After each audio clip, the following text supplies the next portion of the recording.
Assalamualaikum warahmatullahi wabarakatuh. Alhamdulillahirabbil alamin wassalatu wassalamu ala sayyidina Muhammadin wa ala alihi wa sahbihi ajmain amma ba'du. Alhamdulillahirabbil alamin, segala puji bagi Allah Subhanahu wa taala yang telah memberikan kita nikmat iman, kesehatan dan takwa. Salam dan sholawat selalu menyertai Nabi kita Muhammad Sallallahu Alaihi Wasallam. Oke, adik-adik An-Nur semua, ya. Alhamdulillah sekarang kita telah melaksanakan puasa pada tanggal 7 Ramadan, ya. Sudah melewati banyak sekali hari sampai 7 Ramadan, dan hari ini kita akan membahas perkara-perkara yang dapat membatalkan puasa. Sebelumnya, hari pertama bulan Ramadan, kultum kita tentang pengertian dan hakikat puasa. Terus ada keutamaan bulan Ramadan, keutamaan berpuasa, orang-orang yang diperbolehkan untuk tidak berpuasa, dan hikmah puasa, dan perkara-perkara yang dapat menghilangkan pahala puasa. Hari ini kita akan belajar bersama-sama terkait dengan materi kita, yaitu perkara-perkara yang membatalkan puasa. Tolong disimak ya. Oke, perkara-perkara yang membatalkan puasa ada 8. Namun harus diperlu garis bawahin bahwa hal-hal yang membatalkan puasa ini ketika kita kakak-kakak An-Nur semua, ya, melakukannya dengan sengaja, dengan niat, ya, untuk membatalkan puasa, ya. Jika tidak ada niat, ya, tidak sengaja kita melakukan perkara yang dapat membatalkan puasa, maka hukumnya puasa kita tidak batal, ya. Harus diketahui sekali lagi bahwa adik-adik ketika melakukan sesuatu perkara yang membatalkan puasa dengan sengaja, dengan adanya niat untuk membatalkan puasa, maka puasa kita batal. Oke. Yang pertama yaitu memasukkan sesuatu ke dalam tubuh kita melalui 5 lubang.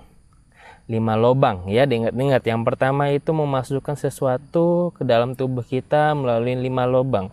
Yang pertama mulut, hidung, lubang telinga, lubang buang air kecil, dan lubang buang air besar, ya. 5 lubang itu dilarang untuk dimasukkan sesuatu, ya, dikarenakan bisa membatalkan puasa, ya. Contohnya seperti ini kakak-kakak. Ada seorang kakak-kakak yang mengambil air wudhu, yang mana wudhu itu kita harus berkumur-kumur terlebih dahulu, ya, di mulut, lalu mengeluarkan air tersebut, ya. Namun orang tersebut tidak sengaja menelan air tersebut, ya, tidak ada niat sama sekali, ya. Mungkin sholatnya sedang terburu-buru, sudah qomat, lalu kumur-kumurnya terburu-buru, lalu airnya tidak sengaja tertelan, ya. Maka hukumnya tidak batal. Namun jika sengaja menelan air wudhu tersebut, maka hukumnya batal, ya. Ingat, ada 5 lubang. Yang pertama mulut, hidung, lubang telinga, buang air kecil, dan lubang buang air besar, ya. Terus bagaimana hukum katembat? Memasukkan katembat telinga untuk membersihkan telinga, maka hukumnya juga batal, ya. Dilarang memasukkan apapun, ya, ke dalam 5 lubang tersebut, sama seperti katembat, ya. Terus bagaimana ketika mencicipin sebuah makanan untuk ngerasainnya, ya. Hanya cukup dilidahkan saja, didikitkan, ya. Nah, dengan niat bagaimana mencoba makanan tersebut, rasanya gimana, apakah sudah enak atau tidak enak, ya, seperti itu.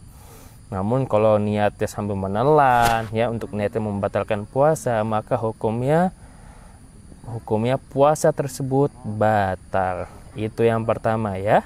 Yang pertama, memasukkan ke dalam 5 lubang tersebut ya. Yang kedua yaitu muntah dengan sengaja. Ya, muntah atau mengeluarkan sesuatu ya, muntah kita, maka jika dengan sengaja ya, maka hukumnya bisa membatalkan puasa. Ya, contohnya sebuah kakak-kakak sedang berjalan lalu muntah ya, muntahnya itu dengan sengaja ya, sengaja mengeluarkan apa yang di dalam diri kita dengan cara muntah, maka hukumnya batal puasanya. Lalu bagaimana ketika kakak-kakak sedang berada di mobil terus mabok dalam perjalanan ya, terus tidak sengaja muntah ya, tubuh kita tidak enak terus muntah ya, maka hukumnya tidak membatalkan puasa karena adik-adik tidak ada niat untuk muntah tersebut ya.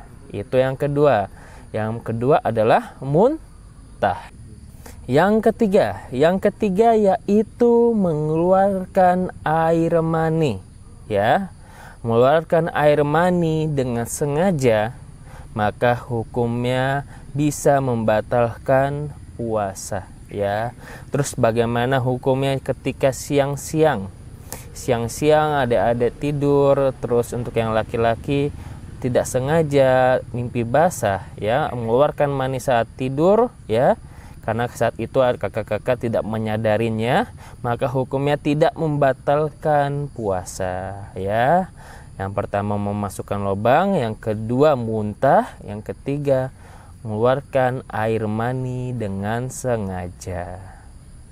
Terus yang keempat yaitu haid ya. Ketika seorang perempuan haid, maka hukumnya puasanya batal ya.